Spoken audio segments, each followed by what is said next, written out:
So this is just one quick last word that I had that I forgot to include in the last stream.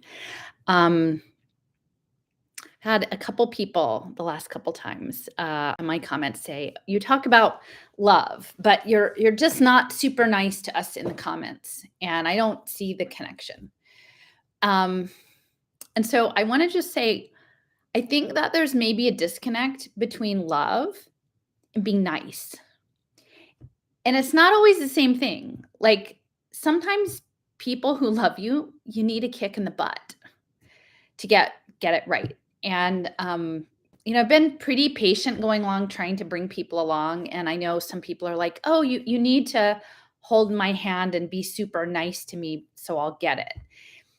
I think that there's a lot of that that's built into the consumer content creator model.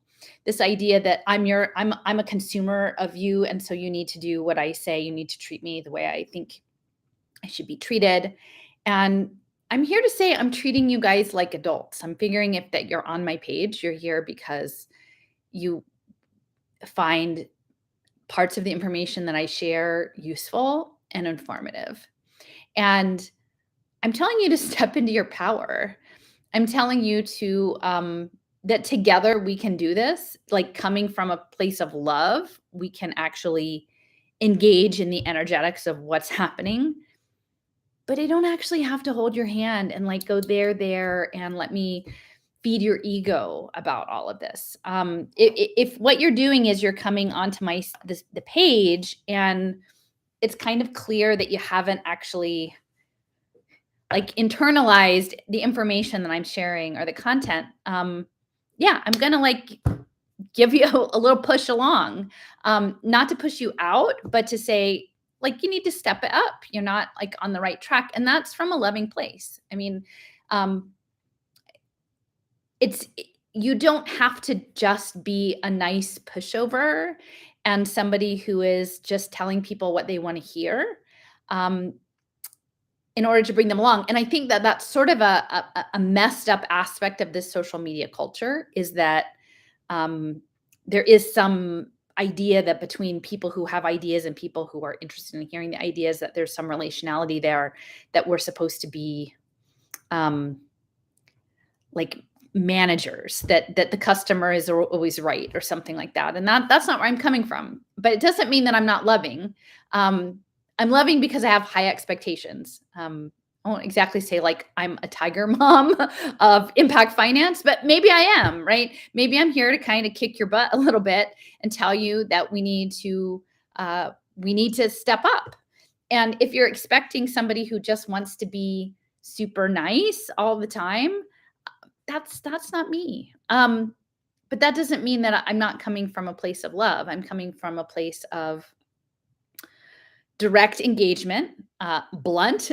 I think a lot of times people on these spaces, they're not clear about what they're saying, and I'm pretty clear about what I'm saying, and I don't have the answers, but I'm very clear about the nature of the problem, and that if we all started to talk about the problem and the structure in broader ways that were outside of political ideology and outside of the manufactured polarity, we could start making progress. So I just wanted to respond to this idea that somehow I talk about love, but that love means being super nice. um, because I don't think that there is necessarily a contiguity there. I respect people, but I also have high expectations. And if you're here because you want to engage with the material that I put out, um, step up and do that in a meaningful way. Step up and show that you actually have internalized the structure. And if you have a meaningful critique, besides just that I held a different viewpoint, or I think Western Enlightenment thinking is the best, or I think my favorite wealth advisor is the best. Like that's fine. That's not actually extending the conversation very much. So anyway, yeah, I'm your blunt, I'm your blunt advisor, but sometimes in the nature of like a mom, a coach, or whatever, like we need less hand holding, and we need people to get a little bit firmer of a spine and like stand in their power and figure stuff out. I'm not here to direct. I'm here to be a willing peer in this engagement, but I'm just not finding a lot of people stepping into that space of like being a peer in this uh, research project. I'm asking you to stop being a consumer and more being a participant in unpacking the dynamics of this. And I do it from a loving place, but I definitely do it from a blunt and direct place. So if that's something that you find off-putting or offensive, there's a lot of other people out there who are more than happy to be the kind of content provider you might be looking for. So anyway, just my few words on me talking about love, but kind of being a bit of a hard ass in my comments. So, all right, bye.